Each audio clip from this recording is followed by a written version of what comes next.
Hey, what's up? How's it going? So, it's been a while since I made one of these videos, or I know you can call it kind of like a podcast if you want, you know, if it makes you feel comfortable. But I think I'll actually make a podcast later, and it'll actually have subjects that I, talk about, that I'm passionate about, or that I would like to, share if any wisdom that I might have or whatever. Just kind of put it out there. And there's so much fucking like podcast out there. Like, there's so many of them. If you name a subject, there's a podcast on it, and it's just like everything is just so flooded in these entertainment markets, and that's sort of where I've always wanted to go with my life. And in my own pedestrian way, I suppose I can kind of do that. And that's sort of what this kind of stuff is. It's sort of like my mortality, what's that called? Insecurity. I'm insecure about the fact that one day I'm going to die. So I like to share myself quite a bit. Let's get the rhetoric out of the way.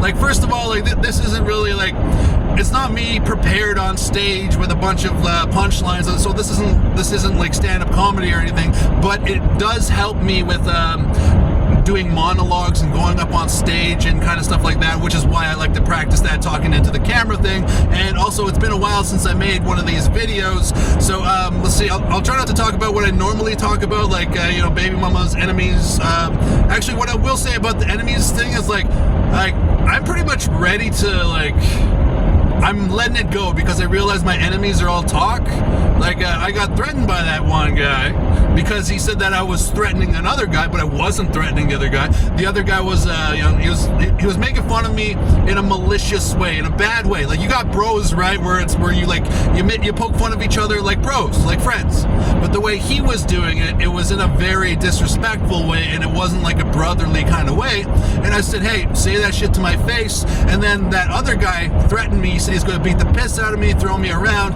And then when I saw him in person, I walked right up to him, fight me or shake my hand, and he froze. And then after that, he was, I'll call the mental on you. I'm going to call somebody on you. I'm going to rat you out. You're crazy, Darren. You're crazy. He tried to flip the script and make me the crazy person for it. And, the second time in the merch parking lot, I was like, hey, man, I'll give you $300 to fight me in the ring so that we'll get it on camera and you won't have any fucking excuses. And he started crying for help. This is Darren. This is Darren. And it was just it was the most ridiculous thing. But I'm starting to realize, though, that these people are all talk. Like, he sent his mother afterwards. That, to me, that shows that he's all talk. And when I started threatening him back, he was like, oh, my baby mama doesn't want me fighting. My baby mama doesn't want me fighting. You're the crazy one. You're the crazy one for threatening me after I threaten you. It's like, you know what I mean? Like, to me, that person's all talk. And also, I have another enemy who was also all talk. We had court on the same day. He knew that we were on the same fucking docket, and he was too scared to show up at court because he would have been unarmed, I would have been unarmed, and we definitely would have exchanged either fists or hard words. So, but at the same time, though, that other enemy, there's a love and hate there, because it's we used to play hockey together, and there were times where we literally caught each other's eyes while we were playing hockey, and I'd pass the puck to him, or he'd pass the puck to me, and he would score or I would score, and there's that brotherly thing. And it just broke my heart that he was banging my baby mamas behind my back, which is why we had a heated argument in the first place. But most of all, I'm starting to feel like these enemies of mine, they're mostly all talk. They're like, oh, I've been to Iraq. I've been to they're people like that. I'm trained. You don't want to mess with me because I'm trained. Well, apparently you're not trained very well if you're going around bullying people with your training. If you were trained properly, then you would know not to fucking bully people around and shit like that. And another thing about fighting, man, another thing about street fighting, before I end this part of this thing here, if we get into a fight, you and me, and I win that fight, and you're on the ground in front of me, I have to figure out, hey, is this person going to be a threat to me later on in life? Do I kill him now? Or is he going to come back and shoot me with a gun or some shit like that later on in life? I have to assess that situation. And for the most part, it does get really dark. You can push somebody hard enough and they can smack the back of their fucking head on a curb and die. So it's one of those things where I'm over it. like I stood up for myself, and then they tried to turn it around and make me look like the bad guy. But as one of my aunties has told me in the past, that when it comes to people like that, you just kind of once in a while you call them on their bluff, but overall, like, they're the kinds of people you walk away from. But at the same time, like, I stood my ground, and I got nothing left to prove now. Like, I have the proof, and I've shown the proof that I stood up for myself, and it's like, I'm over it finally. It took a while, but after, the guy who threatened me, the second guy who threatened me didn't show up for court, and he actually got an arrst warrant, an unendorsed arrest warrant, while I was waiting for him at court. And I thought it was kind of funny. I was like, okay, well, apparently, these enemies of mine, they want to avoid a fight with me. Therefore, they were all talk when they were threatening me. And I understand, the exchange of words and threats and shit like that. I understand that kind of stuff, but overall, I think I'm done with that. So let's just kind of throw that out right now. I mean, like, there's a good chance later on in life we might fight, we might exchange words or whatever, shit like that, whatever it is. And, for the most part, I'm going to try to keep them alive, like, I'm not going to kill anybody. And, but like, oh man, I'm sick, man. When it comes to that kind of like, there's an urge inside of me where I fantasize it about it too much. And like, it's messed up how dark my mind really gets there. Like, it's like that thing in fucking like Con Air, that character Steve Buscemi was playing, where he said he cut off somebody's head, and he wore her head as a hat for, driving through 2 states. I was like, I could see that. I could see why that would be fun. Like, that's sick, man. That's sick. And like Darian is framing me. She framed me this year. Let's switch to my baby mamas now. Let's switch to my baby mamas now. It's enemy stuff. Like, I'm over it. I won. I dominated. I win. So, but when it comes to my baby mamas, like, Darian is framing me. She said that I threatened to kill her. I did not threaten to kill her. For the love of God, I did not threaten to kill her. She's just trying to get me in trouble because I am moving on with my life. And that has always been a difficult thing for Darian. Because as soon as I found Cheyenne, we're not together anymore, I'll get into that in a bit, but as soon as I found Cheyenne, that's when Darian was like, oh, it's supposed to be us having children, you son of a bitch! It's like, well, what do you expect, lady? You fucking, like, I'm not contacting her, I'm not, just like, this is the editorial, and it's like, what do you expect, lady?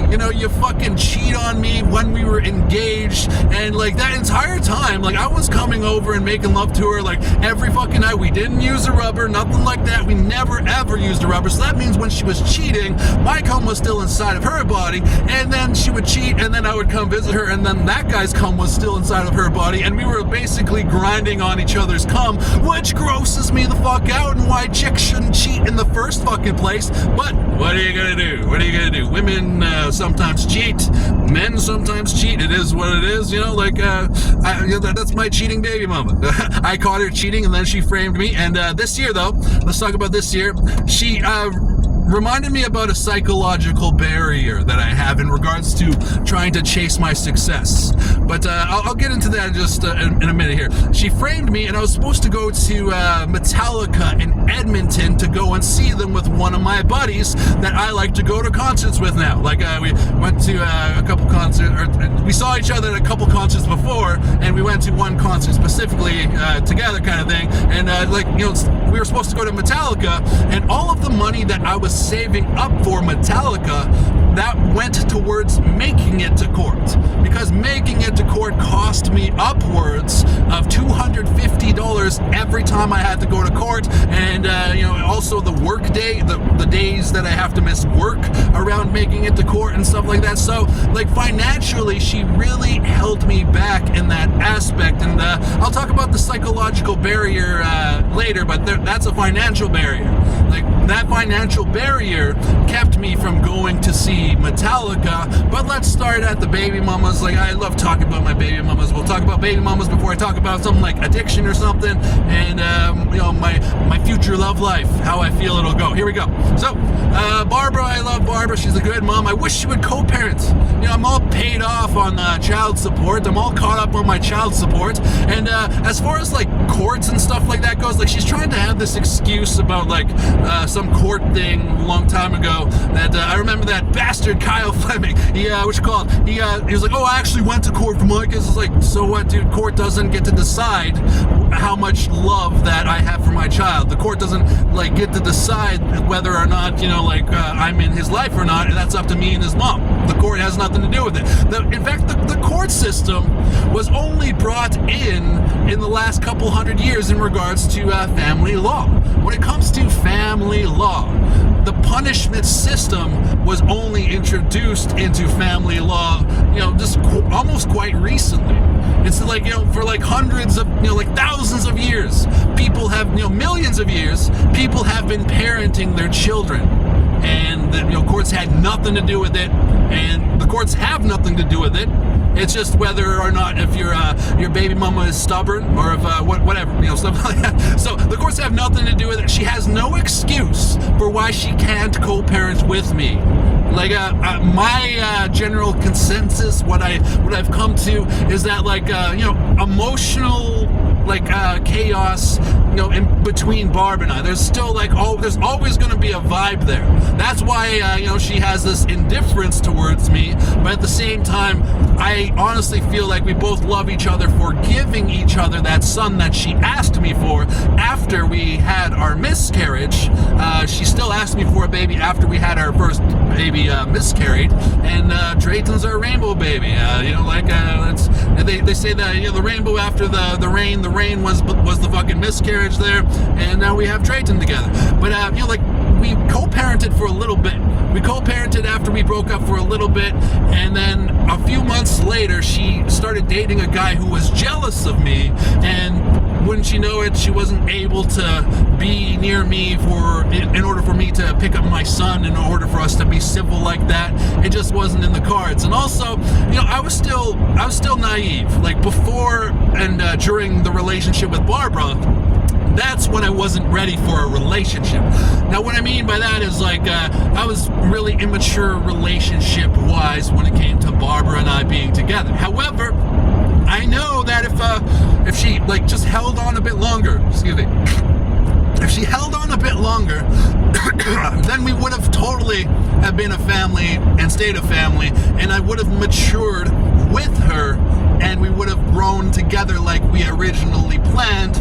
But, you know, the natural base instinct for people sexually is to be a polygamist, right? So she's a polygamist, which is why, like, you know, like, I mean, obviously I'm a polygamist too. I want to be a monogamist, which is why, like, I intellectually, like, use my intelligence to make that choice that, hey, I'm going to be with Barbara forever unless she doesn't want forever. And she promised me forever, like, using that intelligence, but she couldn't commit to that forever because, hey, we're all polygamists and all that stuff. And the weirdest thing is, like, I noticed ever since I've been with Barb, we all reflect our scars in our own kind of way. When it came to Barbara and I, she seemed to reflect that scar where her mother walked out on her. Like, I remember when we got into our relationship, at first there she would like cry in my arms that her mom abandoned her and that she like stayed up so many nights because she wanted her mother to be there and just to acknowledge her as a human being. Like, Mom, where are you? I miss you so much. Why can't you love me like you're supposed to? Like that, right? Like that's how she kind of conveyed her emotional pain towards me. And the ironic thing that I think that comes from this is that she reflects her scar and it harms Drayton in that way. Because, like, I'm willing to bet that Drayton is kind of up all night like, oh, I wonder, like, you know, who's my real dad? What's my real dad doing? And all that stuff.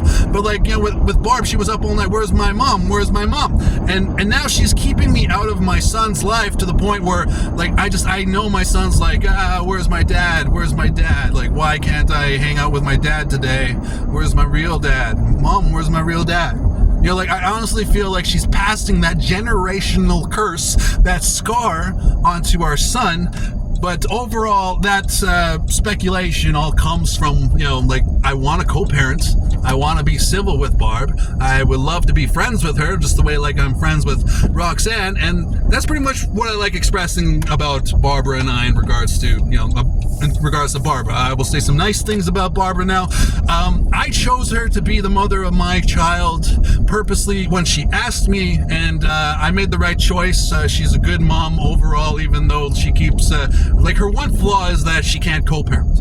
But overall, it's, like, I made that intellectual choice when she's like, hey, you want to have a baby together? And I was like, yes, absolutely, I'll have a baby with you, definitely. And she's like, oh, his name's going to be Drayton. Sure, hell yeah, that's a great name. I love that name. But can we spell it with E-I-G-H? Like that. And like, she let me choose the spelling, stuff like that. But I made the right choice when it comes to the first mother of my child. And I wouldn't trade her for the world in regards to being my first baby mama. And also, she's so beautiful. She's so beautiful. She's always been beautiful. When I was a kid, I used to compare her to that, that chick from Scream, Neve Campbell. She kind of looked like that when she was younger. Not so much anymore, but when she was younger, she had this Neve Campbell kind of vibe to her with that. Anyways, but I love her, and I'm thankful she is the mother of my son Drayton there. And I planted my flag on that moon first. Take that, Doug. Who, by the way, I give my blessing to treat my son like your son, there, Doug. Like, I'm not saying, whatever. I give Doug my blessing the way I gave Kyle my blessing in regards to my son. Like, that's where my say ends, just with my son. I have I give my son like, hey, this is your father, this is your stepfather, Doug, and you will treat him like, he's your real dad. And if Drayton ever gets out of line, like, my dad had to smack me a couple times when I was a kid, right? And this one time, he smacked me. I remember I deserved it. I totally 100% deserved it. So that's why I don't mind sharing this one story where my dad gave me a smack when I was a kid. We were playing hockey in the backyard. Everybody was having a great time. I was just a little boy, and I was cherry picking in the end, in the enemy zone there. And they're like, watch that little fucker. He's going to score a goal if they pass it to him. Watch that little fucker. And they kept passing me the puck, and I would keep scoring. And then my uncle Dwight, not by real blood, but how uncles are uncles. Like, Uncle Mike was the first uncle from that, and then his brother there. But yeah, anyways, my uncle Dwight, he has a really good positive attitude, right? And he was always like, he's the kind of guy who like laughs and smiles, and I was like, oh wow, this guy's cool. And then he was doing that laughing and smiling thing, but he was taking the puck from me, and I was frustrated because I'm a very competitive guy. At the time, I was a competitive boy, and he kept taking the puck from me, and every time he would laugh, it'd be like laughing in my face. And at the same time, like, I respect now that he was having a good time, but like when I was a kid, I was like, oh, fucker, and I ended up hitting him with the butt end of my stick, like so the referee couldn't see it. There wasn't a ref, it was just us in the backyard or whatever. But it was one of those things where like nobody could actually see me do it, and I was like, okay, this is my spot. And then I ended up hitting him with the butt end of the stick. And then after the game, Uncle Dwight was like, hey, your son hit me with the butt end of the stick. Just letting you know, like, that's not how you should play hockey. And he was right. He was 100% right. Uncle Dwight was right. And then my dad gave me a smack for it. He was like, you don't fucking do that to anybody. And I was like, okay, you're right. And I totally deserve that smack. So if Doug ever has to give Drayton a smack for something like that he truly deserves, and he learns from it, then I'm on board with that. But if he ever hurts my son just because he's taking his day out on him or something like that, then I'm gonna step up and like do what I gotta fucking do in order to fucking lay that guy out. But when it comes to like my son, he gets that blessing of mine to, if my son is ever out of order, you give him a spanking. You make sure he's a good boy and he grows up into a respectful, good man and all that stuff. So like I do give my blessing. Not that it matters, but I do give my blessing to Doug in regards to being hopefully one of the best stepfathers in the world, man. go get him, you know, like, that's our son now. And I gave Kyle Fleming that same sentiment, you know, like, at first I just hated Kyle's smug demeanor. Like, I'm smug too, a smug guy, recognized as a smug guy, but like, you know, I hated his smugness. I was like, oh, that fucker, man, he's pissing me off. And then eventually I came to terms with it. It's like, I think I just miss my Barbara. You know, she's my baby mama, and I think I just miss her. I love her so much. And that's when I decided, you know what, like, this guy gets access to my son every day. And that's when I gave Kyle my blessing. I actually have a video where I gave Kyle my blessing and told him that's our son now. And but that's how I feel about, you know, Doug in regards to step parenting my son. You know, like, it is what it is, but I do love Barbara and I respect Barbara, and I just wish that she would co-parent. That's it. Like, when Barbara and I broke up, she told me that I would never meet another woman ever again. How do you expect to ever meet another woman? And then I met Roxanne. Let's go to the second baby mama now. I met, good segue, I met Roxanne, and then Roxanne, she wrote me this big love letter. Like, it was a huge fucking love letter, and it was like 5 pages long, but it was like really heartfelt. You know, like, I recently wrote a letter to, I'll get into that later in future love letter. Let's talk about Roxanne here. But she wrote me this love letter telling me that, you know, we were interested in most of the same things, and it turns out we were interested in, like, the same kind of music. We were interested in the same kind of movies, and at the time I was still trying to become a professional poker player. Didn't quite work out yet, but, you know, at the time I was still trying to become a professional poker player, and and she loved poker as well. So we hit it off very well, and we actually had a couple of cool gambling nights together, stuff like that. And yeah, like, Roxanne and I hit it off really well. And then she got pregnant with Loveena, and it was one of those things where we had kind of a bad breakup around the Christmas time or whatever. And she told me that she was going to get an abortion for Loveena. And that broke my heart. And I was like, okay, well then, have a nice life. See you later. Okay, bye. But a couple of months beforehand, she told me, oh yeah, hey, I'm having the baby. You want to come cut the umbilical cord? You're welcome to come cut the umbilical cord. Go ahead. And that's about the time I met Sydney, actually, was when Roxanne told me that we were having a baby still. And at the same time, within the same month that I had my daughter Loveena, that's when I knocked up Sydney. But yeah, like, Sydney was nice enough to, like Sydney was cheating at the time though. Like, I didn't really pick up on that, even though, like, you know, like, a bro of mine was like, hey man, you shouldn't trust hoes like that, Sydney. I was like, I think I know what I'm doing. You know, it's like one of those things. And it turns out we actually, like, conceived Cameron at Selkirk Park a month before Loveena was born. And it was pretty cool that Sydney was, you know, allowing me to, you know, like, you know, be with Roxanne when she was having my baby, because, like, she was my girlfriend at the time, and she could have been all like, no, you can't do that, you know, like, she could have been, like, possessive like that or whatever. But I went to go and be there for Roxanne, and it was a great experience for me. You know, like, it wasn't painful for me at all, except for, you know, emotionally, when Roxanne was in, like, extreme physical pain. But I stood there beside Roxanne, and I you know, like, rubbed her back. And I remember this one time she gave me one of her popsicles that you know, they give you at the hospital when you're in labor or whatever. And she gave me her popsicle, and I was like, this is a good popsicle. And I was, like, making that smacking noise with my lips, and she's like, can you please fucking stop that? And I was like, yes, dear. You know, like, it was pretty fun. But you had to be there. But they were looking for her epidural needle. Actually, she was stuck waiting there with a freaking what you call, like, a tube up her back, and she was stuck in the upright position while she was pregnant, and she was, you know, contracting and all that stuff, and in the hospital. And they fucked up on her epidural, and they couldn't find her fucking epidural for the, I guess they gave her fentanyl or something like that when she had the baby or whatever it was. And yeah, they fucked that up. But at the same time, though, just to cut the umbilical cord, that was fucking amazing. You know, I cut the umbilical cord for Drayton, and I cut the umbilical cord for Loveena, and that was, like, two of the most beautiful experiences in my entire fucking life. Now, let's talk some nice things about Roxanne here. Roxanne and I, we co-parent, so I love Roxanne. I love all my baby mamas, but there's a special fondness in my heart for every baby mama in the world that can actually co-parent with their dad, their baby dad.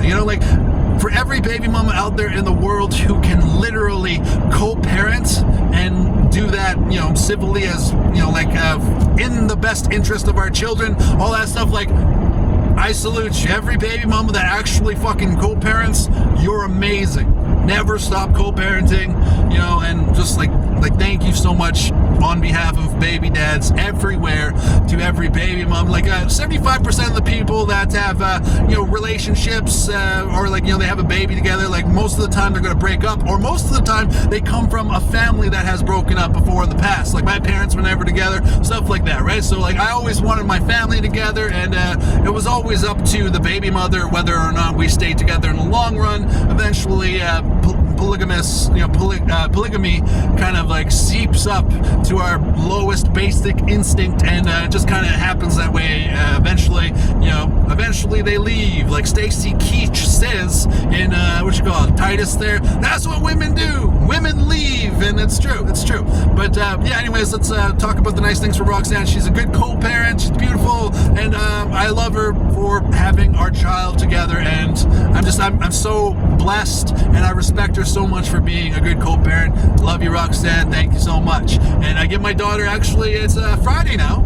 It's Friday, so I give my daughter sometime today, Friday, and we're going to bike ride around, around everywhere we can, and have a good daddy-daughter weekend.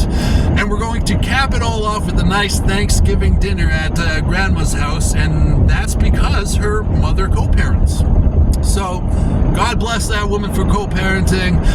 Respect. Next baby mama. Here we go. I started seeing Sydney while Roxanne was pregnant with Loveena, but I thought Roxanne aborted Loveena, and Sydney was cheating the entire time. But I had the blinders on. I thought she was genuine. I thought she was sincere. She turned out to be the fakest person that I've ever met, but she made me laugh. She made me laugh so fucking hard, which is why I loved her so much. I still love her, but it's I fell in love head over heels because I was wow, this woman's really funny. I've never really met a really funny woman like this before. I can't believe it. I find her so fucking funny, and that makes me so fucking attracted to her. And I just had the blinders on all the fucking way because of the fact that she made me laugh, and she made me feel that joyous laughter, and we would hold each other in each other's arms, in my bed, and she would be oh yeah, I want to warm my feet up next to yours for the next 20 years, my parents used to warm their feet up, and we fell in love really hard, and we conceived Cameron at the Selkirk Park underneath our tree. Our tree. It's on one of the river banks there in Selkirk, and it's just beautiful. It's beautiful. I love that, and that part was amazing. That part of our relationship was amazing. The rest of it for the next couple of actually 2 years or whatever was off and on, and we were always communicating for the most part until Halloween. Halloween, she was dressed up as the devil, and I got to make love to her when she was dressed up as the devil on Halloween, stuff like that. But until that Halloween part, and that was a week or two after she told me she had a miscarriage with Cameron, and then during that Halloween part, later on she was telling me she's going to get an abortion for Cameron. I was which is it? Did you have an abortion? Did you have a miscarriage? Which is it? Why would this woman ask me for a baby and then abort it? Why, God, why? Felt like Al Pacino in Justice for All. I was just screaming at nothing, God damn it! God damn it! Oh man, I love that part in Justice for All. Anyway, let's get back on track here. With Sydney, she told me she's going to have an abortion. At the same time, she told me she had a miscarriage, so I was a bit confused there. I was okay, she's probably going to have an abortion, or she probably had a miscarriage. I don't know, but it was one of those things where she threw the M word and the A word at me, abortion and miscarriage. So I thought Cameron was gone. thought Cameron was gone. We broke up like officially like Halloween, and that was it. You know, I was like, okay, I'll probably never see this woman again. Like, and then I was really depressed because I was like, hey, why would this woman ask me for our daughter and then abort our daughter? That doesn't make any fucking sense to me. What the hell is wrong with people? And, you know, it turns out she was pregnant all along, and she actually almost overdosed in my fucking apartment. Like, before she came to my apartment, she was at her cousin's there. She was doing a bunch of fucking Percocets and all that shit. And then she came over to I was like, why are you coming to my place all high? You know, I don't do fucking Percocets. I'm not that hard drug guy. And then she was like crying on the floor, like, I'm dying, Darren, I'm dying. And she was pregnant with her daughter at the time. And, but yeah, anyways, 9 months later, 9 months later, you cut to Cameron being born sometime near the summer there. And I didn't know about her. I did not know about Cameron. I was finally starting to get over Sydney. You know, like I was deeply in love with her, but I was finally starting to get over her, and the fact that she asked me for a baby and either aborted it or miscarried it, I don't know. At first she told me it was a miscarriage, and then later on she was like, no, I aborted it, you fuck. You know, so it's like, I don't know. I thought Cameron was gone. So a couple months after Cameron was born, I saw this child that looked like me. I was like, wow, that child looks you know, kind of like me. Is that my baby? And then I asked Sydney, is this my daughter? Is this my daughter? And then she came to my work at the time, KFC, and assaulted me and caused a fucking gash over my head. And then I just went back to work, and my boss was like, are you okay? I was like, yeah, let's make some chicken. So I just went right back to work as a cook at the time. And actually, it was like a shift manager / cook, whatever. It was all one of those things. I love that shift manager job back in the day. The cook job, not so much, because I'll talk about that another time. But when it came to Sydney, there she assaulted me, and then after she assaulted me, that's when she framed me for the first time, crying wolf to the cops. And the cops showed up at my door, and I was like, yeah, well, what about this gash right here that she gave me when I was at work at KFC? Go ask my boss. And then they talked to my boss at KFC, and my boss was like, yeah.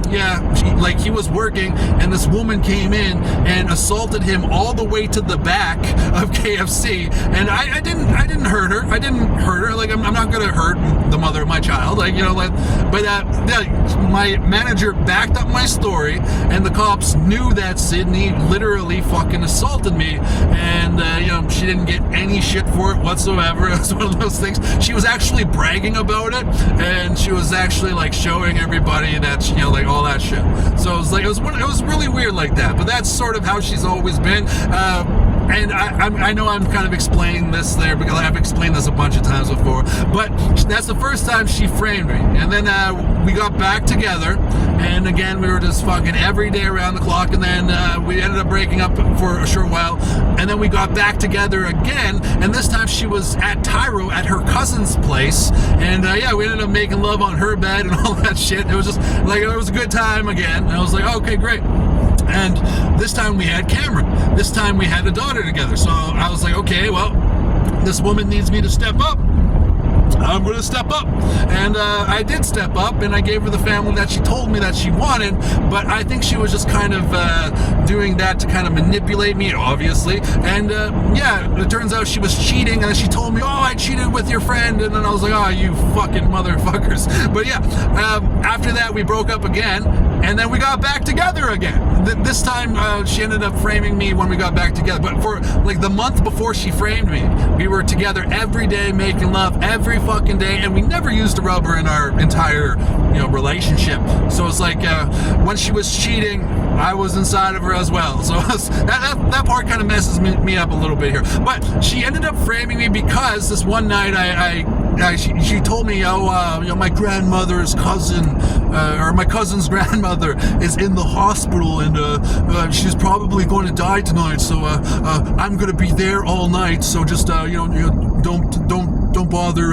coming over tonight and fucking me like you always do. I was like, all right, that sounds like a lie to me, because your cousin's grandmother 9 times out of 10 is going to be your own grandmother. But hey, whatever, it is what it is. So I called her on her bluff, and it was one of those things where I caught her cheating red-handed, and that completely fucking embarrassed her. And the reason she framed me for mischief and all that shit, and which started this whole 4-year fucking case, it's still ongoing. The reason she framed me was to cover up social justice. The social justice was that, hey, I was with her at that time. Everybody else that was, with her, like, hey, fuck off. This is my family. The social justice was me expressing that truth that Sydney and I were a family together and that we were engaged together. And she wanted to hide that truth because she had hoes. She always said that. Like, I have that screenshot in that video of what really happened. She's like, oh, of course I have hoes. I have hoes. And like, just like some just really disgusting shit there. Like, like I hope Cameron's never like that. But it's like she had hoes. And she was fucking me while she was fucking these hoes. And she didn't want all of her hoes finding out about each other, kind of thing, And she was literally asking me to marry her, and I said yes. And she wanted me to keep it a secret. Oh, don't tell my grandmother that we're gonna get married. But then her grandmother kept harassing me. Her grandmother was like, "Oh, Darian found a real man." I was like, "Yeah, well, we're together. Darian and I are together. I can't tell you that, but it's like, yeah, we're together." So it's like, of course she has a real man, me. And she was always harassing me in the fucking hallways of the merch and all that shit. And I was like, you know what? I want this woman to know that we're married, so maybe she'll stop, bugging the shit out of me so much. But it turns out, hey, in-laws, even if you do get married or whatever, they're still gonna, mess with your head or whatever. But I wanted everybody to know that Sydney and I were engaged.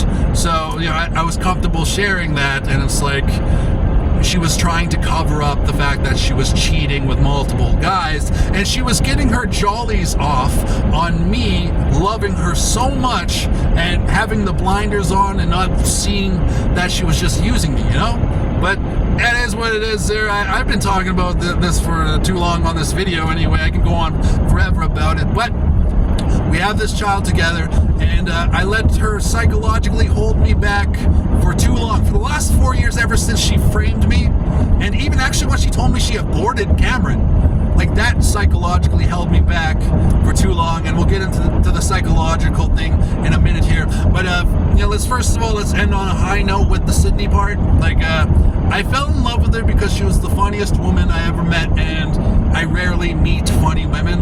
So it's like, when I meet a funny woman who is beautiful and attractive, I fall in love. I can't help it. I fell in love with her. She was, she looked pretty pale white in regards to how most natives looked.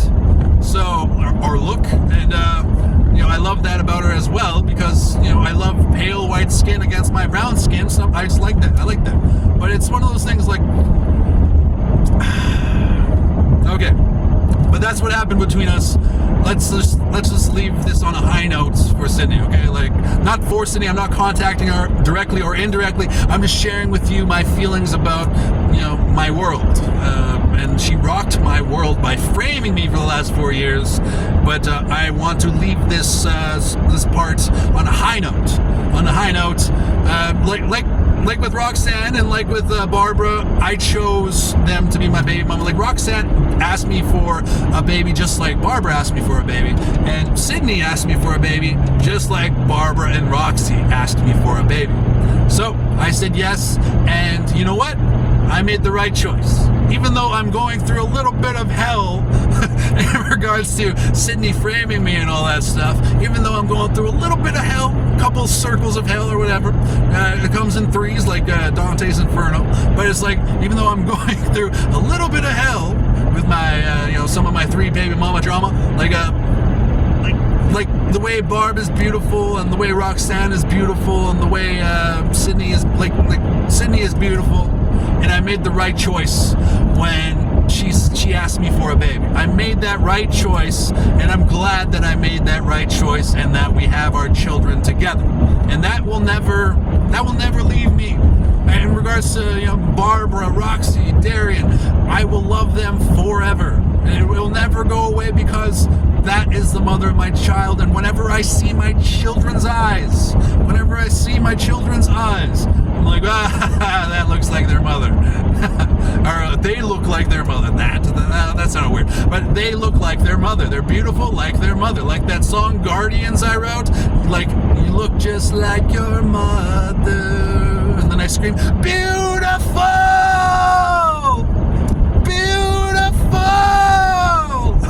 Like shit like that. But like, I made the right choice when it comes to all three of my baby mamas. Like Barbara promised me forever, sure, whatever, and I gave her that forever. And then Roxanne wanted that, like, oh, this is her second chance to have a family together, because she has she has a first baby daddy, and I had a first baby mama, and we came together on that, like, hey, this is our chance to be a family, let's do this. And I gave her that forever as well, and same with Sydney, I gave her that forever as well. And in the same week that Sydney asked me to get married to her, that's when she was cheating, but I gave her that forever. And I love all three of them so much for giving me my children, you know, like that'll never go away. And I'm grateful to have met them in the first place. I'm grateful to have made love to them for hours and hours and hours on passionate end, you know, like that stuff was amazing, it was beautiful. And I'm glad that things are working out in regards to our children being alive and well. I'm sure Drayton will, you know, live a long and beautiful life. I'm sure Loveena will live a long and beautiful life. I'm sure that Cameron will live a long and beautiful life. I'll see Loveena this weekend, and I will see Drayton and Cameron one day. I will see them again one day, and maybe they'll be 18 by then when their mothers can't say shit in regards to us seeing each other, you know, my children and I. But like, however long it takes, maybe one day they'll forgive whatever they need to forgive on, you know, like they're trying to make it like they're mad at me, like I did something wrong, but I just caught Sydney cheating, and then she manipulated the justice system in order to try to silence me for social justice. And then with Barbara, like I know that's a reflecting scar of her mother walking out on her. Like, I know that, but it's like, maybe one day they'll find something in their heart that allows them to allow me to see my children. And clearly they're the most of whom I am passionate for. Out of all the people that are on this earth, I am clearly most passionate for my three baby mamas, and I'm glad I chose them as the mother of my children when they asked me for our babies. Now, let's talk about Cheyenne quickly. Let's quickly talk about Cheyenne. So Cheyenne and I, we signed the marriage license. We went down to City Hall, and we got a little number on the license certificate or whatever, and we signed. I was just checking that. But we signed a marriage license together.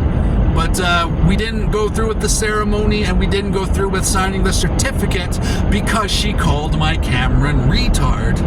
And I don't put up with any of my girlfriends or whoever you are. Like, I don't put up with you putting down my children. If you put down my children or my family, you're typically out of my life. Like forever, you know, like it's hard to say goodbye, it really is. But Cheyenne also stole some shit from me every time we broken up. This time she stole some shit again, and I gave her $400 so that she could go live somewhere else, because I was really seeing red. Like I really hated her for calling my Cameron down, and I was like, get the fuck out of my place. I bought you a bus ticket. Here you go. This bus will take you anywhere you need to go. And then here's $400 so that you can go pay for rent and you don't have to steal from me. And she still stole from me. And God knows what she did with that $400. But for the last 3 years, I gave Cheyenne my best, and I gave Cheyenne the opportunity to do whatever she wanted in this life. And she didn't take any of those opportunities, and she just laid there all day, and I would come home to her and she would complain and ruin my day after I would have an optimistic and positive attitude all fucking day. I would come home and then she'd have to blame me like, oh, you're the reason I don't go to work. It's like, I'm the reason you have a roof over your fucking head. You can go to work any fucking time you want. Don't fucking blame me. And, she kept blaming me, And it was one of those things where I had enough of that toxicity. It's like, you don't get to blame me when I'm, giving you a roof over your head. And then, like, the last straw was when she called Cameron retard.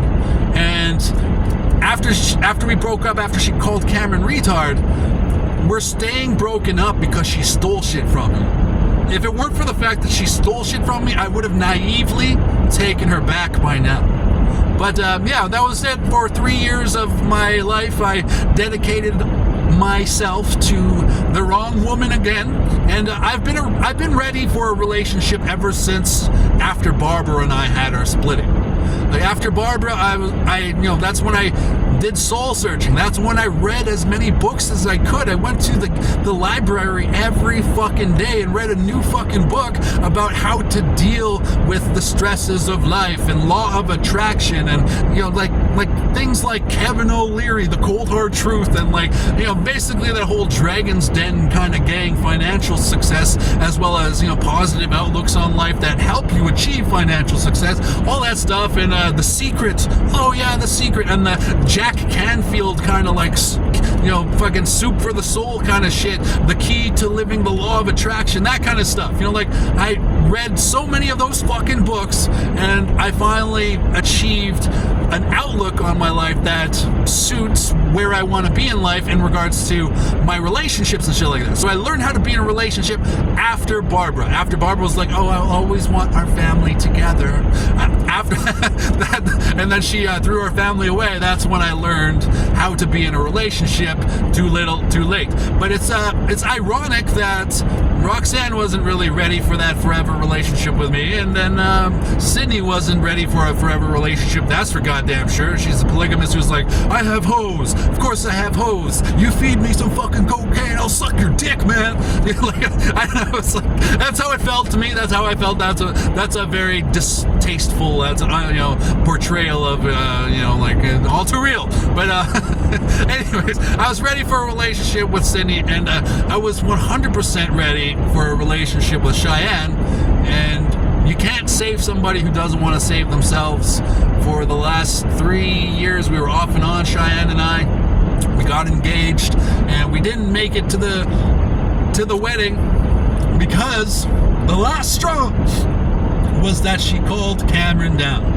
And that's why we broke up, and we're staying broken up because she stole shit from me. So that relationship is finally officially over, and that's how I feel about my baby mamas and my most recent bride to should have been, would have been, could have been. I've been engaged 3 times. The first time I was 20, she was 25, beautiful woman, whatever. And then after that, the second time I was engaged to Sydney, and then the third time I was engaged to Cheyenne. And I've only had sex with like 27 women in my lifetime, and out of those 27 women, I probably had about 16 relationships, and out of those 16 relationships, I only have my 8 great loves, the ones that will be there forever, like the ones that like one I made love to at the Mall of America.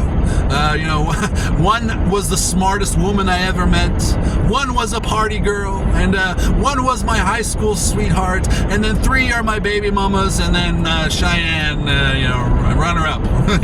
but yeah, those are my 8 great loves, and they're always right there, and they're like, I've learned to be in a relationship after my first baby mama though, and I am now ready for a relationship. So let's talk about I'll talk about new love in a bit here. I'll spend a couple minutes on the psychological barriers, man. So when I was a boy, I'm not going to say which parents. Actually, maybe I should. But no. Okay, I love my parents. Both my parents are great. I see now that the reason I was somebody to take their day out on for one particular parent the reason they were taking their day out on me was because they had to take care of me, and they were tied down to a job where nobody really wants to work, but they were tied down to a job, and they had to take care of me. So when I would come home, it'd be like, oh, well, I guess I said it right there. Oh, is he drunk or whatever? And when we were both younger there, he had he had that issue. But it was one of those things like, where was I supposed to go? Where the fuck was I supposed to go?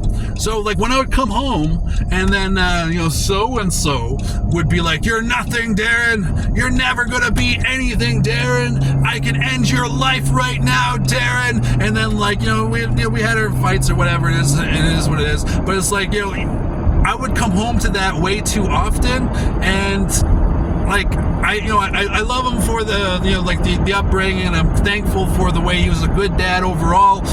I just said who it was, but overall, and but that psychological pain stood with me way too long. Like, ironically, it stood with me until after Barbara. After Barbara, that's when I started reading all those books, and I finally started recognizing consciousness, awareness, and that how a positive outlook is kind of a choice, stuff like that. But like, while he was taking care of me like a good father does, there was that dark side where every time that maybe he would drink because I was stopping him from achieving his goals and dreams, he would tell me that I'm nothing, and that stood with me for too long. Stood with me for way too long. Like, when I was like 8 years old all the way till I was a teenager, I had to experience that too often, and it became a part of me. And the way that, like, I was kind of like bullied at home, I was kind of a bully when I was a kid, and I would bully others too. So it's like, I finally learned, though, after Barbara and I had our bad breakup, that I just took away that guy's dreams, and he took good care of me, he fed me, he clothed me, and I should repay him with thank yous. And I do. I thank him so much. I love him so much. He was a good dad, except for the times when he was drinking, right? Like, that's it. But what comes from that, and what I want to share from that, hopefully this is the kind of advice that, like, if you're a younger person and you're listening to this, let's say you're like, I don't know why you'd be listening to this, if you're like, a teenager or something like that, or if you're like in your 20s or whatever, like you can do something with your life. Like, you gotta, sometimes we look up to people and we love them with all our heart, and sometimes the things that they tell us every day, sometimes the things that they tell us is the wrong outlook on life. Sometimes the person you love and look up to is telling you, no, you can't. No, you won't. You'll never be this way. You'll never do that. And a lot of the times that kind of comes from when they were younger as well.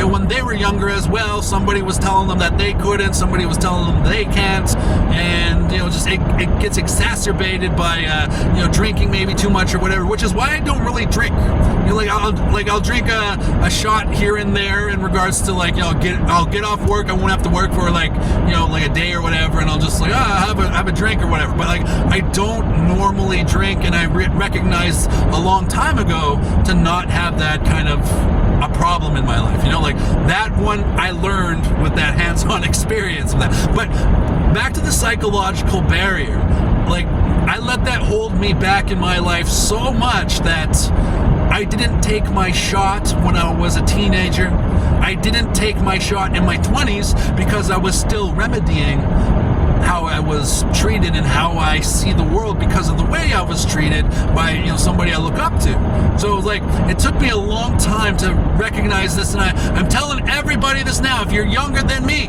which is pretty easy to do, if you're younger than me, like, you can achieve the dreams that you want. Like, some dreams have a time limit.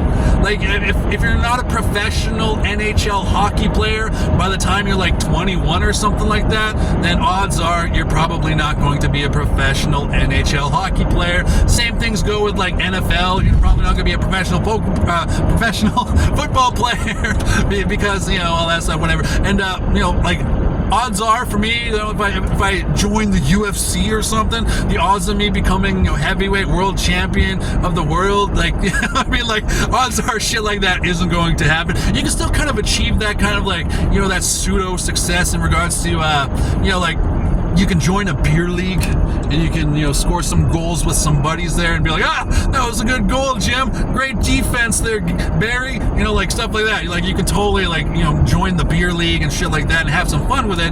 But when it comes to that kind of success, sometimes there's a time limit on it. Now, with the kind of success that I wish to achieve in my life, I've let financial barriers hold me back from seeing shows the way Sydney has held me back from seeing shows because I had to pay money to go to court, stuff like that. And that was all my Metallica money, man. But yeah, anyways, but the psychological barrier was I didn't want to do anything with my life while this whole fucking court bullshit is on. I still can't book a tour. I can't be okay, I'm gonna go on tour now, and then all of a sudden, oh hey Darren, you have to be at court, and all of my gas money is gone towards court, or some shit like that. She's still a little bit taking my life away financially and stuff like that by keeping this ongoing, but psychologically, I'm not allowing to have anybody else hold me back. And I encourage this of everybody out there in the world right now, never let anybody psychologically hold you back. It's all about you. It's all about you. You're an individual.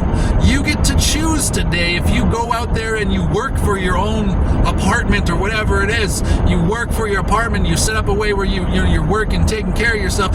You can do that. And at the same time, whatever your dreams are, kind of lean in that direction. Your dream is to be a scuba diver and welder, then you go to get your certification in scuba diving, and you go and get your red seal in welding, and then the Navy hires you to go under their boats and start welding or whatever the fuck it is. We all have different dreams. With my dream, my dream is the entertainment dream. I can have some sort of pedestrian success in it, definitely, and I will be content with that. I'm going to go on stage next week and tell stand-up comedy, and I am content with that. But my point towards others though is don't let anybody else's psychological input towards your life affect your psychological output towards the world and the dreams that you wish to accomplish and succeed at. So by all means, believe in yourself. Believe in yourself like nobody else will. And hey, if you're a baby daddy, believe in your baby mamas just in case nobody else will. But believe in yourself and go for that dream, and don't let the psychological barriers hold you back. Learn to break down the bad psychological barriers, and you will have a much better life. And leave the good psychological barriers up, please.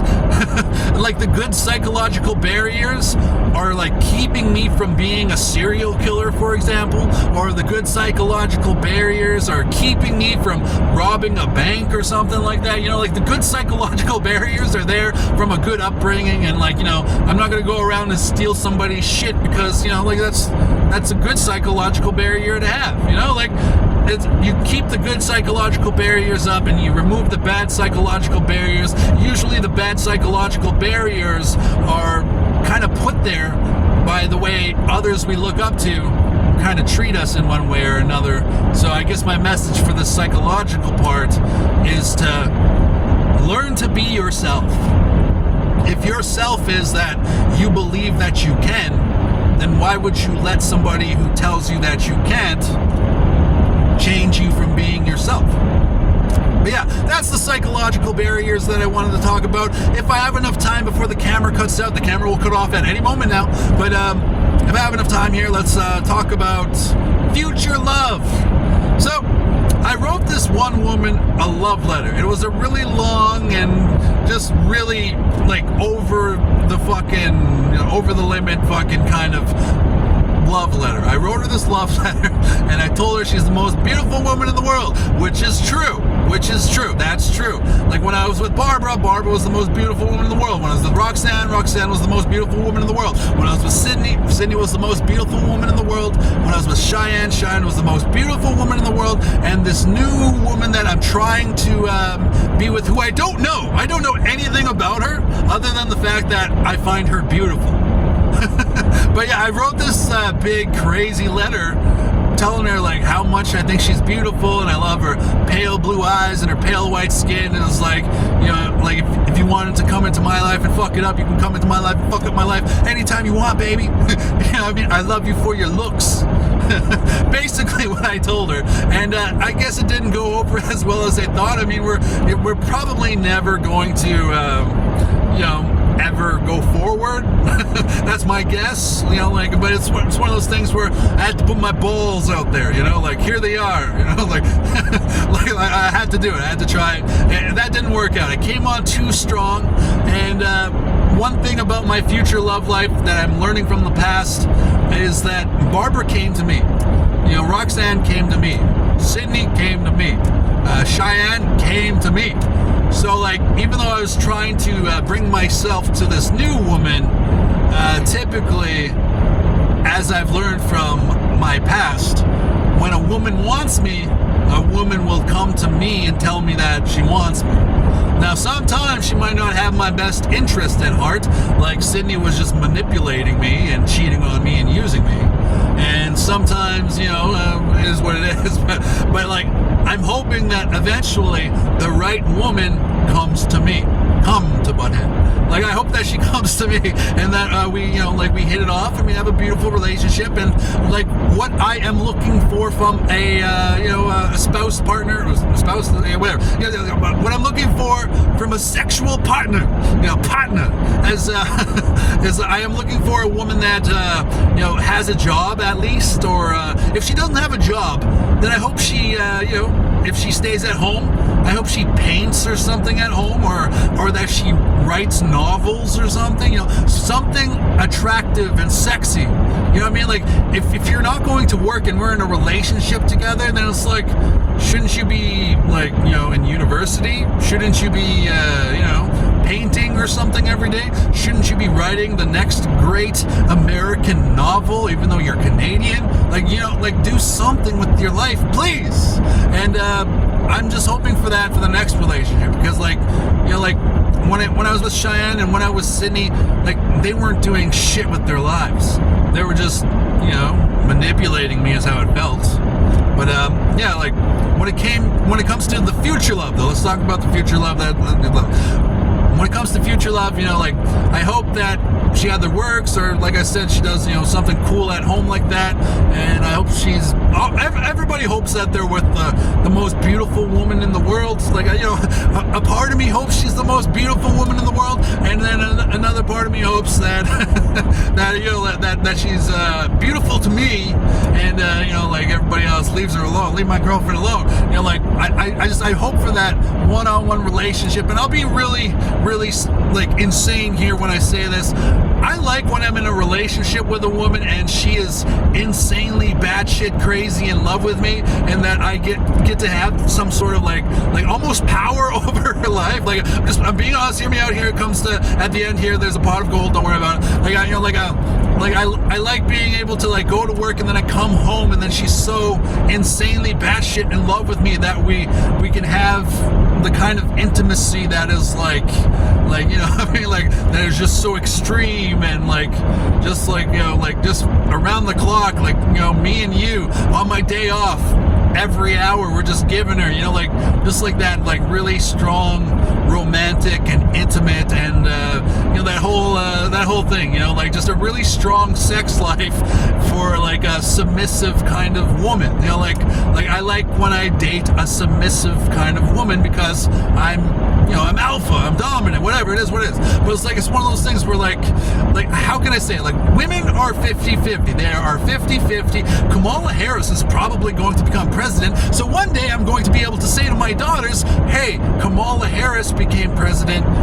She did, you know, like, she's proof that women can do everything. You know, if she becomes president and all that stuff, I can use that kind of thing. But, like, what I mean is, like, we're 50-50, and, you know, I don't expect a woman to be my maid or my house servant or anything. Like, I don't expect that. No, that's an outdated way of looking. Get your bitch ass in the kitchen and make me some pie. Like, that is an outdated, like, you know, outlook on a relationship, and I don't want that. I want that 50-50 thing. Like, I gave Cheyenne that 50-50 thing. She didn't do anything with her 50, though. You You know, like she didn't do anything with her 50%. Like she did the homemaker stuff, but that's not what I was looking for. And she was pretty submissive. You know, we had some good times there. But that, you know, like that was partially what I was looking for. But she was just, okay. Future love. May my future love be, submissively intimate, but at the same time, my 50-50. My 50-50. You know, she goes to work, I go to work, we both pay half the bills, or I pay, more, the bigger half. But like at the same time, we're 50-50. We both want to succeed in life, and we both, we both live life together, and we go to events and stuff like that we both enjoy. Like, I'm hoping that the next woman that I'm with, I hope that she likes going to the movie theater. You know what I mean? I know that's a weird thing, but like, I love movies. You know, I'm having a horror movie marathon month right now. Yesterday I watched The Devil's Rejects. The day before that I watched Bloodline with Sean William Scott. And then today I'm still trying to figure out which horror movie to watch today.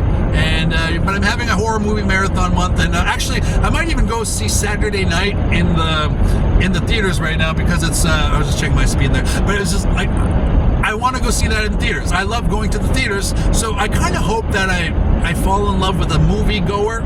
And at the same time, I enjoy that MMA stuff, so I kind of hope that maybe she even kind of likes UFC stuff.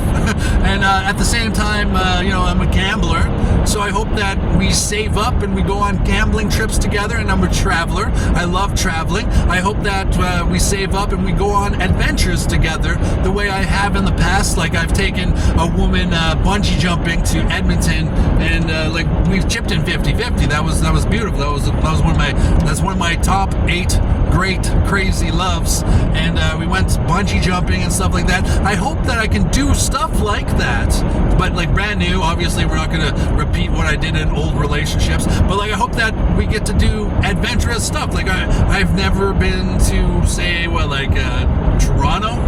I hope that we can go to Toronto one day and see a concert or a Toronto Bulls game or something like that together. I want to see my country together with my future love. So I have high hopes for my future love, and I hope that she comes into my life soon, because I am feeling it, man. I'm starting to feel like my life isn't over. It's kind of just beginning, but I'm at the same time, like I said at the beginning of the video, my mortality insecurity reminds me that one day we will die, and as a great mind once said, the Father of the universe has woven the days of when you will die. So it doesn't matter where you are or what you're doing with your life. When it is your time to die, it is your time to die. So there is no point losing sleep over it, to paraphrase. And that's how I feel about my mortal insecurity there. But I hope that I find her soon, when I can still deliver the goods, I hope that I find her soon when we're still hey, we're young enough to save up for a house and buy our house together. Let's buy our house together. Let's get married. I want that one day, to get married to a woman. I know that's an old outlook as well, but I want to get married to a beautiful woman and have a loving family together with her. And I pray that I meet her soon. I pray that we hit it off and everything's great. So that's what I wanted to say about future love.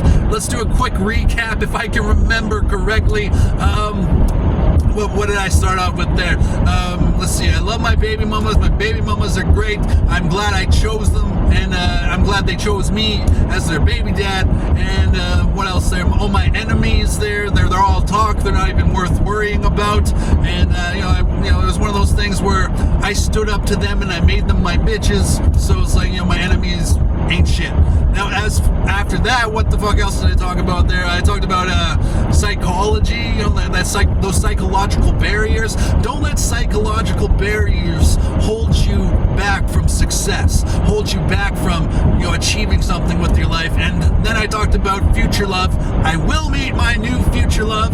I know I will meet her now and eventually, or maybe I've already met her. Like, one can only wish that the woman that I wrote that strongly worded love letter towards, based on her looks of being, pale white, pale blue-eyed princess there, one can only hope that she's as beautiful as she is. But as far as it goes, I know I'm going to meet somebody amazing. Life is full of amazing people, and I'm super grateful to be alive today.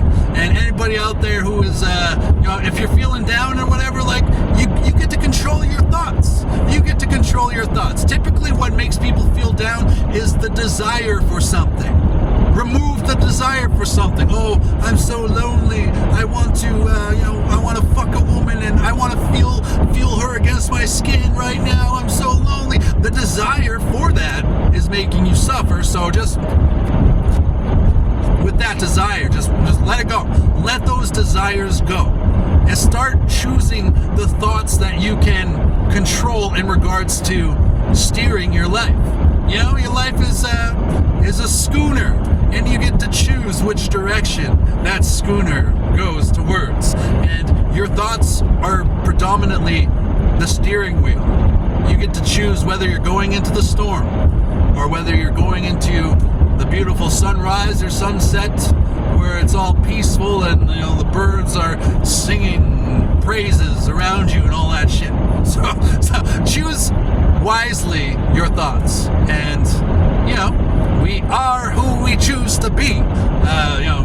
The Green Goblin, to quote a villain who had the right outlook, just maybe not the right kind of thinking. But okay, I gotta stop quoting comic books and shit like that, or I'll never meet a woman. But I will meet a woman. It's one of those things, man. Okay, thank you for listening. That's all I have to share with you today. That's what's on my mind today. I felt like sharing that with anybody who cares to listen.